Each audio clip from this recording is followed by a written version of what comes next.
My father Mark's voice was slick with false gratitude, oozing through the phone speaker like cheap oil. "You're a lifesaver, Kira, really. Your mother and I were just saying, we don't know what we'd do without you." I stared at the confirm transfer button on my banking app. $5,000. This month's emergency. Last month it was the leaky roof. The month before, Chloe's tuition emergency. "I've approved it, Dad," I said, my voice flat. I was a 30-year-old woman, but they still spoke to me like a child, and I, in turn, felt as exhausted as a parent. "Oh, thank you, sweetheart," he gushed. "You're the best. We'll pay you back, you know we will." I knew they wouldn't. I hit the button. "The transfer is done," I said, my voice empty. "Wonderful. Well, I'll let you get back to your work." "This," he said, the slight, dismissive pause telling me everything I needed to know about what he thought of my admin job. "I love you," he said, just before he hung up, or so he thought. I heard the click of the call supposedly ending. I was about to lock my phone when a silence, just a beat too long, held me captive, and then a sound that stopped my heart. It was my sister Chloe's laugh, sharp and mocking, like shattering glass. "Is the cash machine finally off the line?" My mother Helen's voice joined in, dripping with a casual disdain that was somehow worse than the laughter. "Mark, she's so gullible. She really thinks that little admin job of hers is paying our mortgage." I stood frozen, the phone still pressed to my ear, my own breath caught in my throat. My hand started to tremble. "Quiet! Both of you," my father's voice snapped. The warm, pathetic father was gone. This voice was cold, commanding, and unfamiliar. "The transfer is done. She sent the full 5,000. Now, for the real plan. Thanksgiving. Grandpa Arthur's audit is getting too close." My blood didn't just turn to ice. It evaporated.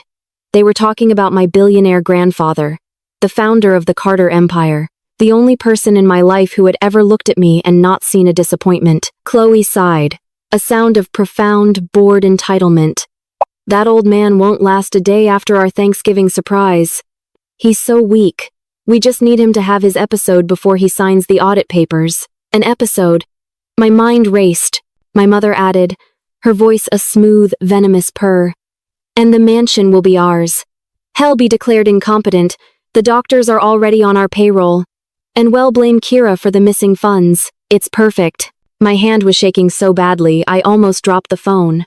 The room seemed to tilt, the walls closing in. They weren't just stealing. They were planning to medically poison Grandpa Arthur, and they were planning to frame me. "She's the perfect scapegoat," my father confirmed, his tone pragmatic, as if discussing a quarterly business report. "Her failures make her a believable thief. The failed academic, the low-level admin. No one will question it when we show them the proof we've been planting." The world narrowed to the sound of their laughter. The familiar, crushing pain that always lived in my chest, the constant, dull ache of never being good enough, didn't shatter me this time. It didn't break me. It crystallized. It forged itself into something cold, sharp, and perfectly, terribly clear. I quietly pressed the end call button. My hands had stopped shaking. I took a slow, steady breath. The fog of years of emotional abuse cleared in an instant. I saw the chessboard, not just my single, miserable square. I picked up the phone again and dialed a second number, a number I had memorized, a number that was not in my public contacts. My grandfather's private line. It rang once. Grandpa Arthur's voice was sharp when he answered. "Kira. I'm busy. Grandpa, they are going to poison you at Thanksgiving and frame me for embezzlement." I said it without emotion, my voice an icy monotone, a perfect mirror of his own. The line was silent for 10 agonizing seconds. I heard the faint sound of him setting down a glass. Then, his voice came back, just as cold and clear as my own. "I knew they were thieves. I did not know they were murderers." "Good, now we have them." I let out the breath I hadn't realized I was holding. A single tear of relief. He believed me. He didn't even question it. "What do I do?" I asked. My voice was no longer a victim's. It was a conspirator's. "You will play the part of the scapegoat, sweetheart. You will play it perfectly, and you will come to dinner. I will handle the rest." He hung up. I stared at the black screen of my phone. I did not cry. I did not panic. I walked over to my desk. a large, custom-built mahogany piece that overlooked the Seattle skyline from my penthouse. My family thought I lived in a tiny, failing apartment in a bad neighborhood, just as they thought I was a failing person. Their arrogance, their willful blindness, was their greatest weakness, and it was about to be my greatest weapon. I opened my laptop. I did not open the remote portal for my admin job, a fictional position I had created for their benefit. I logged into the CEO dashboard of K Logistics, the multi-million-dollar tech logistics company I had built from scratch over the last 6 years, all under my middle name, which they had long forgotten. They saw me as Kira, the disappointing daughter, the failed academic who worked a dead-end job. They had no idea I was the K in K Logistics, a company that quietly handled component shipping for some of the world's largest tech firms. I called my chief financial officer, David. He was also, more importantly, the head of my private forensic accounting team, David. I need a full investigation into my personal finances. I suspect identity theft, originating from these 3 individuals. I emailed him my parents' and sisters' full names, social security numbers, and addresses, all of which I had memorized. Understood, Kira. His voice was calm. He was used to my unique requests. I'll have a preliminary report by morning. I closed the laptop and looked around my apartment. At the floor-to-ceiling windows, the original art, the life I had built in secret. They had no idea who I was. The next 5 days were a masterclass in manipulation, but this time, I was the one pulling the strings. I fielded my family's calls, my voice trembling with just the right amount of stress about my low-level job. I told my mother I was worried about paying my rent after sending them the $5,000. She patted me on the head metaphorically, her voice full of that false, cloying sympathy. Oh, Kira dear, just keep working hard. Maybe you can pick up some overtime. We're all counting on you. Meanwhile, my auditors found it. David called me at dawn on Tuesday. He was furious. Kira, they didn't just steal from you. They used you as a shield, he explained. A $2 million unsecured business loan, taken out in my name 2 years ago. My father had co-signed it, using a power of attorney I had supposedly signed when I was 19, during a family emergency that required me to sign a stack of insurance papers. My signature, expertly forged. The funds were transferred to a shell corporation, which then purchased a beach house in Malibu. A beach house my mother had been posting pictures of all year, claiming it belonged to a generous friend. But it was worse. They had been funding Chloe's entire influencer lifestyle. The leased sports car, the designer wardrobe, the rent on her luxury high-rise apartment. All of it was financed by credit cards opened in my name. My credit was destroyed, buried under a mountain of debt I never knew existed.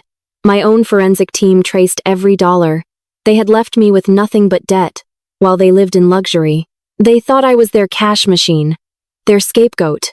I was about to be their executioner. My mother called me the day before Thanksgiving. Kira, dear, make sure you look presentable tomorrow.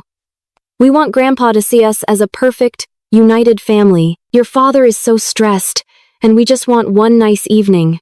Her voice was sickly sweet. Of course, Mom, I said, my own voice dripping with false broken sweetness. I'm just so tired, but I'll be there. I wouldn't miss it for the world. As soon as I hung up, Chloe sent me a text. Try not to look so poor tomorrow. You're embarrassing us. Don't wear that awful gray sweater. I laid out my evidence on my massive glass dining room table, the laminated call recording transcript, the full, 60-page audit from my team, bound in black leather, the legal papers proving the identity theft and the fraudulent loan, with highlighted sections detailing the wire transfers to the Malibu property and Chloe's credit accounts. Tomorrow wasn't a dinner. It was a war, and I was coming fully armed. I arrived at the mansion at precisely 6 o'clock. I dressed exactly as they expected. A simple charcoal gray dress, the very one Chloe had mocked. It was 2 years out of style. I wore no jewelry. My hair was pulled back in a severe, tight bun. I looked tired. I looked stressed. I looked like the perfect victim. Mark, Helen, and Chloe were gathered in the grand entryway, dripping in new jewels. My sister's diamond necklace must have cost $50,000. My money. Their smiles were wide and predatory as they welcomed Grandpa Arthur, who arrived exactly 2 minutes after me, looking frail but with eyes like steel. So glad you could make it, father, my father said, clapping him on the back with a familiarity that made my skin crawl. Grandpa Arthur smiled, a thin, polite gesture. He leaned heavily on his cane, playing the part of the weak old man. The dinner began. My family played their parts to perfection. They laughed. They poured expensive wine. They fawned over Grandpa, and they threw subtle, pitying glances at me. They talked about how hard Kira works. She's so dedicated to that little job of hers, my mother said, her voice laced with false pride as she placed a hand on my shoulder. I had to fight the urge to flinch. We just wish she could find a nice man and settle down. Chloe added, I know, right? It's so sad to see her all alone. But I guess some people just aren't meant for success. I kept my eyes on my plate, my hands clasped in my lap, dutifully playing the role of the family failure. I let them build their own gallows. Then, after the main course was cleared, my father stood. He held his wine glass. His face was a perfect mask of fake sorrow. Father, we were hoping this dinner could be a celebration, but, unfortunately, we have discovered some terrible news.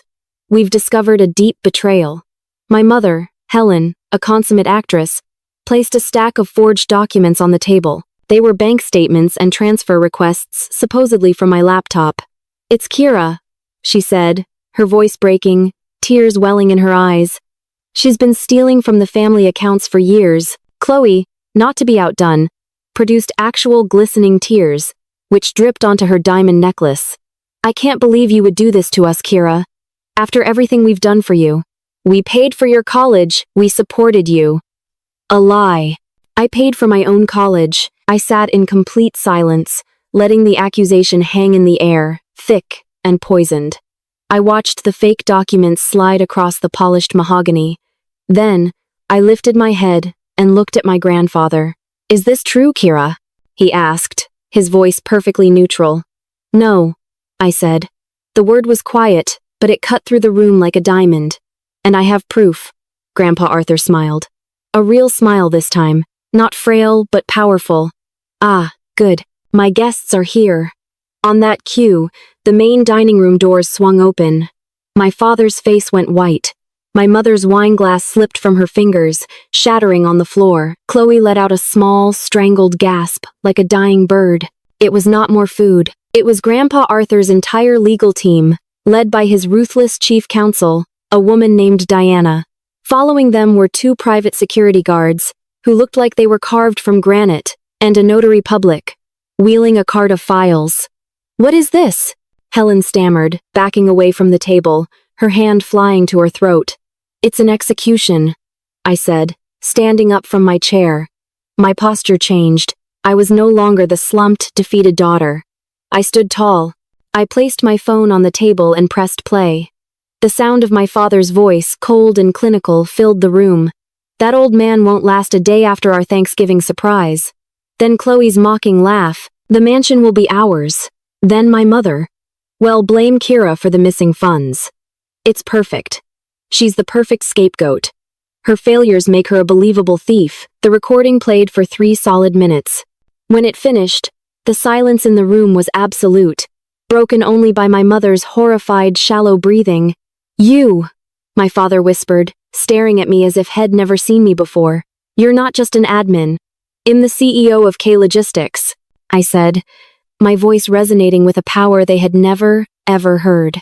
And on that cue, my own auditor, David, stepped forward from the group, placing my bound, 60-page report on the table with a heavy thud.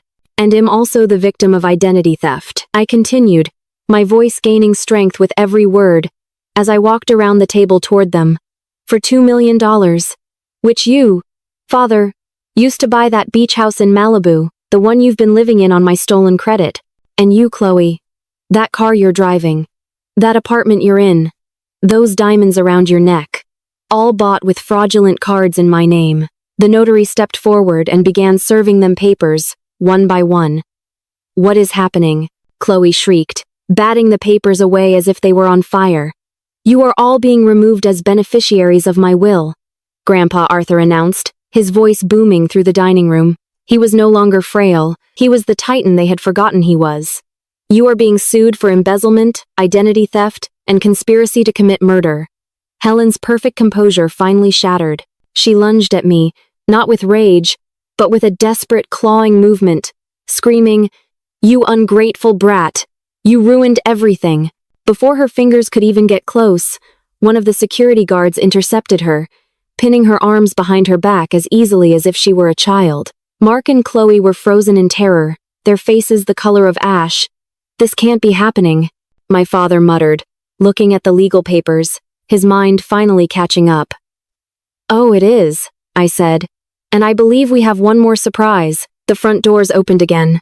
This time, it was two uniformed police officers, an escort I had personally arranged with the district attorney's office an hour ago. My family was led out of the mansion in handcuffs. My mother was no longer screaming. She was weeping. A horrible, gut-wrenching sound. My father was silent, his head bowed, a broken man. Chloe just whimpered, my followers," as they took her away. Their Thanksgiving surprise was complete.